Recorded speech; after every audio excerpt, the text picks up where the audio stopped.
Olá, alunos! Eu sou a professora Vanessa Castro, de Língua Portuguesa, e hoje nós continuaremos o assunto iniciado na aula anterior.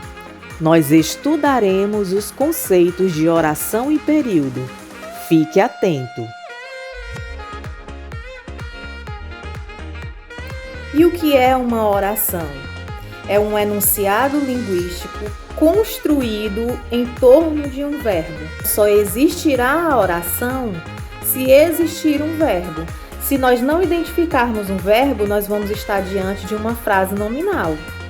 Se nós identificarmos o verbo, nós vamos estar diante de uma frase verbal ou oração. Nós vamos aprender agora que as orações, elas são contabilizadas pela quantidade de verbos, ou seja, se eu identificar um verbo naquela construção, eu vou estar diante de uma oração. Se eu identificar 2 verbos, eu estarei diante de 2 orações. Se eu identificar 3 verbos, 3 orações e assim por diante. Vejamos os exemplos. O orador da turma disse belas palavras. Nessa construção, eu tenho o verbo disse. É apenas um. Então, se eu tenho um verbo, eu tenho também uma oração. Quero que você cuide dessa roupa. Observem que nesta construção nós temos 2 verbos. Nós temos quero, cuide. 2 verbos significa que nós temos também 2 orações. É preciso que corramos, porque a chuva está chegando. Nós temos aí o verbo é, nós temos aí o verbo corramos e nós temos uma locução verbal. São 2 verbos que se complementam, mas que expressam uma única ação. Por isso, eles têm o valor de apenas um verbo. Então, turma, nesta construção, nós podemos afirmar que nós estamos diante de 3 orações. Compreendido? Guardem esta informação. A quantidade de verbos determina a quantidade de orações. Nós já vimos que as frases, elas precisam ter sentido completo, então a frase verbal, ela precisa ter um sentido completo. Ao contrário da oração. A oração é semelhante à frase verbal, porque ela apresenta um verbo na sua construção, mas não necessariamente a oração tem que ter sentido completo. Ocorre sim de identificarmos orações que não apresentam sentido completo, que elas precisam de um complemento na oração seguinte.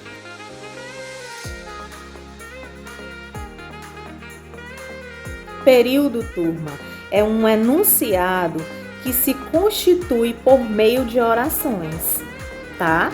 Existem 2 tipos de período, o período simples e o período composto. O período simples é aquele em que nós vamos identificar apenas uma oração.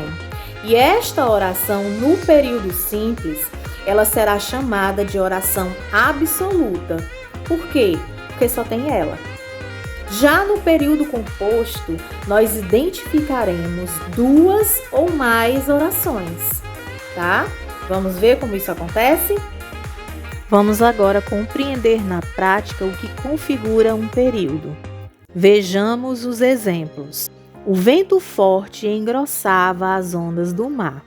Observem que nesta construção que eu chamo de período, eu tenho a presença de um verbo. Nós já sabemos que quando nós identificamos um verbo, nós vamos estar diante de uma oração. Então, nós temos um período simples formado por uma oração. Próximo exemplo. Não imaginava que você gostava tanto assim de mim. Observem que nesta construção, nós temos a presença do verbo imaginava e do verbo gostava. Nós temos 2 verbos. Então, nós estamos diante de um período composto por 2 orações. A mulher elegante compareceu à festa. Nós temos aí um verbo, o verbo compareceu.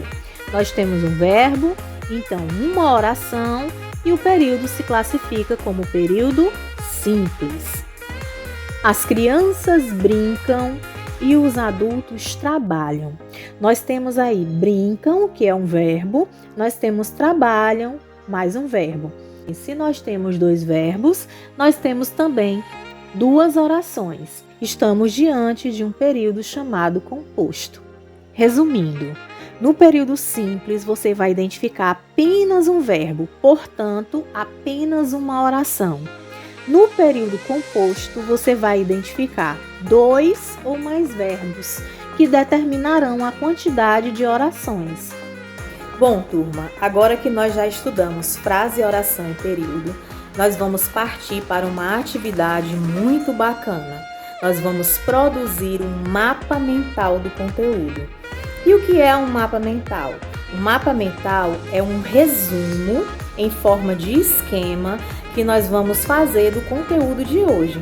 Depois de assistir ao vídeo, você vai selecionar as principais informações sobre frase, oração e período, com exemplos e conceitos, e vai dispor isso no esquema. Eu deixei um modelo para vocês. Tenho certeza que receberei mapas mentais criativos, bacanas e bem elaborados. Preste atenção, fique atento, utilize apenas as principais informações. No nosso vídeo nós temos muitos exemplos. Você pode utilizar apenas um deles para compor o seu mapa mental. Então, bons estudos, aguardo as devolutivas. Até a próxima aula.